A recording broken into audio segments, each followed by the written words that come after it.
साधन के पूरे पूरे का पूरा परिवार परम पद का अधिकारी हो जाता है।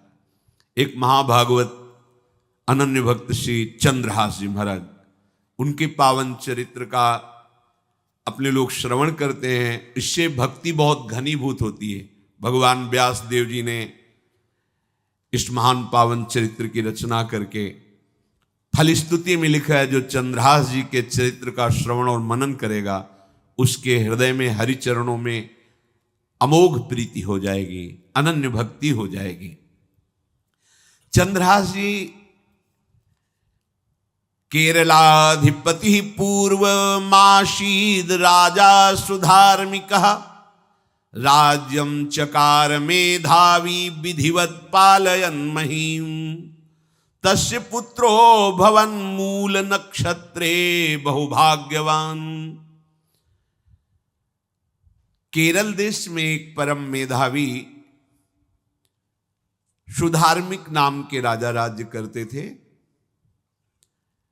धर्म पूर्वक चलना, प्रजा का पालन करना और भगवान नाम जप करना, शास्त्र विधि से बिल्कुल कभी प्रतिकूल एक भी आचरण जीवन में नहीं किया।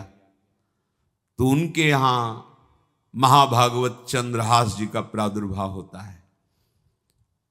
भगवान के भक्तों का जिस कुल में प्रादुर्भाव होता है, वो कुल, वो ग्राम, वो नगर, वो देश परम पूजनीय हो जाता है।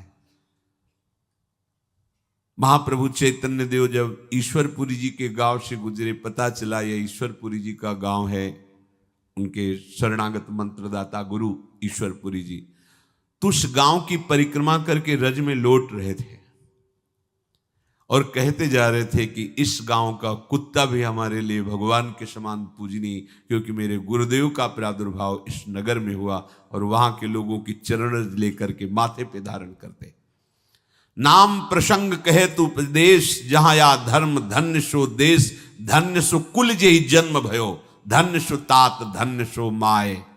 माता पिता कुल परिवार 21 पीढ़ियां तर जाती हैं यदि भगवान का महाभागवत कोई भक्त पैदा हो जाए। ये महाभाग्यशाली मूल नक्षत्र में प्रकट हुए। लौकिक में अमंगल माना जाता है और भाव में देखो तो मूल कौन है? नक्षत्र भगवान।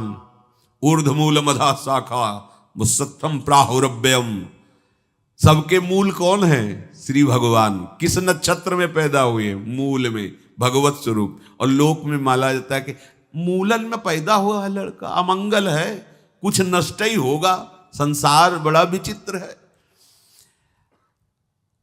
और प्रमाण भी दे देते हैं। प्रभु की लीला ऐसी कि उनके रहस्य को ना जानने के कारण प्रमाण भी ऐसे प्रकट हो जाते हैं कि हाँ अमंगल देखो हुआ ना।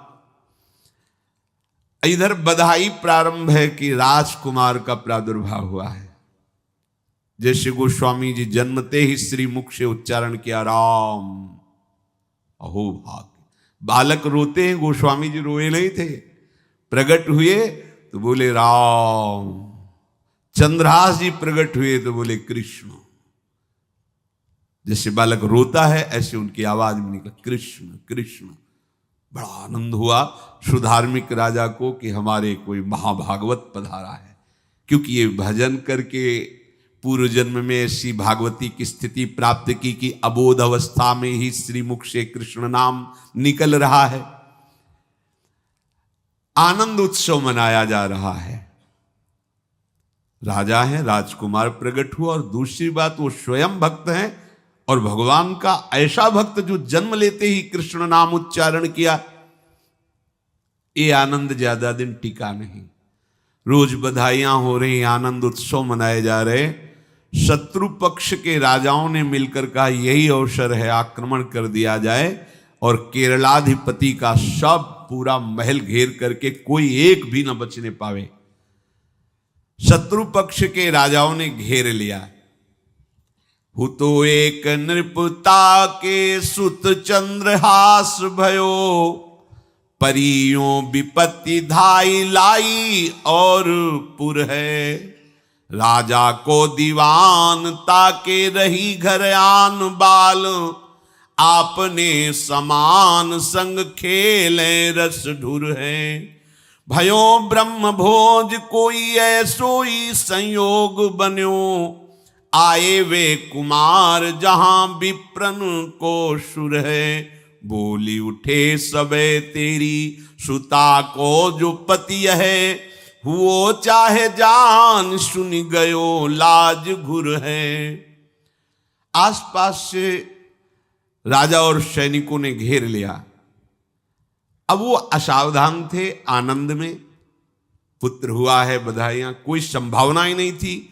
गुप्त रूप से शत्रु पक्ष के राजाओं ने आक्रमण करके घेर लिया। अब राजाओं की कई सेनाएं और इनकी असावधानी पूर्वक आनंदमयी वृत्ति में कोई पहले से पता हो तो तैयारी करते, तत्काल आक्रमण को रोकने का प्रयास किया पर असफल रहे। इनके सैनिक भी मारे गए, राजा भी मारे गए, राजमहल को घेर लिया गया,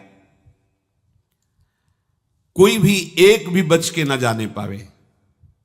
तो राजमाता जिनसे चंद्रहास जी का प्रादुर्भाव हुआ था, उन्होंने धाय मां को कहा कि मेरे पुत्र को बचाने में तुम समर्थ हो, मेरे तो प्राण नहीं बचेंगे, अगर ये लोग नहीं मारते तो मैं अपने पति के शव के साथ सती हो जाऊंगी। पहले ऐसी धार्मिक निष्ठा माताओं बहनों में होती थी कि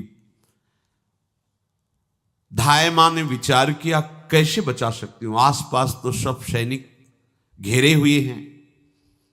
तत्काल उसने विचार किया कि अगर हम इनको राजकुमार की तरह ले जाती है तो हमें भी मारा जाएगा और इनको भी मारा जाएगा। देखो कितनी विपत्ति जन्म लेते हैं। कोई प्रश्न कर सकता है कि महाभागवत जिनके घर में प्रकट हो तो वहां धन वैभव सुख संपत्ति बढ़नी चाहिए, यहां तो जन्म से ही जैसे वहां माता पधार, ये क्या है?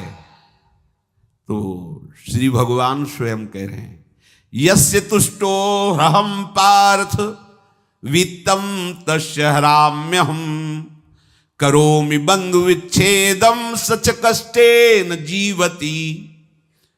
हे अर्जुन, मैं जिस पर बहुत प्रसन्न होता हूं, आप अपने ऊपर भगवान को बहुत प्रसन्न करना चाहते हैं, बहुत प्रसन्न करने में ये है, देख लो, कह रहे जिस पर मैं बहुत प्रसन्न होता हूं सबसे पहले उसका ऐश्वर्य नष्ट करता हूं।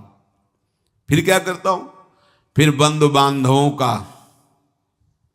फिर क्या करता हूं? असाध्य रोग उसके शरीर में। बोले महाराज जी तुम प्रसन्न हुए हो कि पूरे के पूरे नाराज हो गए हो?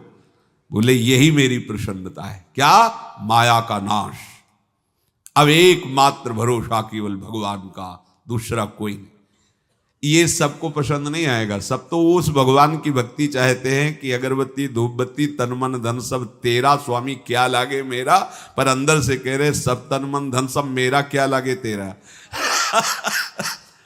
ऐसे तो चलेगी भक्ति। लेकिन कई बार सत्संग में पीछे धाम में कहा था कि भगवान को रिझाकर लोक मांगोगे तो चैन से रह लोगे, और अगर उनसे प्यार करने की बात मन में ठानी कि बस मुझे केवल आपकी आंखों में आंखों को मिला करके जीवन व्यतीत करना है, मुझे और कुछ नहीं चाहिए, तो फिर लाडले आपको दुशरिहा का कोई आश्रय रहने नहीं देंगे। ध्यान रखना, जितने दुशरिहा होंगे तो ये बर्दाश्त हो तो कदम आगे बढ़ावे। बहुत प्रसन्न हो जाओ ठाकुर हम पे, तो कह रहे यस्य तुष्टो ह्रहम पार्थ वित्तम तस्य हराम्यहम, करोमि बंधु विच्छेदम सच कष्टेन जीवति। जितनी श्वासें रहेंगी भयंकर कष्ट में उसको व्यतीत करने के लिए दूंगा। ये दंड नहीं है, ये पुरस्कार है। अनंत जन्मों का हिसाब बराबर करके कहीं इसकी वृत्ति मेरे से हट न जाए, ऐसे घेरे में डाल के अखंड चिंतन करवा के सजयति जयति जग उच्चरे। जाको करत श्याम सहाई, प्रथम वर्णो कृपा क्रम हो विषय मूल गंवाई। कुल कुटुंब बल वित्त हीनो दीन के दुखदाई, आपने को करजु लीनो आप ही अपनाई। कह रहे हैं अब मैं वर्णन करता हूं श्याम सुंदर जिस पर कृपा करते हैं उस पर कैसा बर्ताव करते हैं। बोले सबसे पहले उसके विषय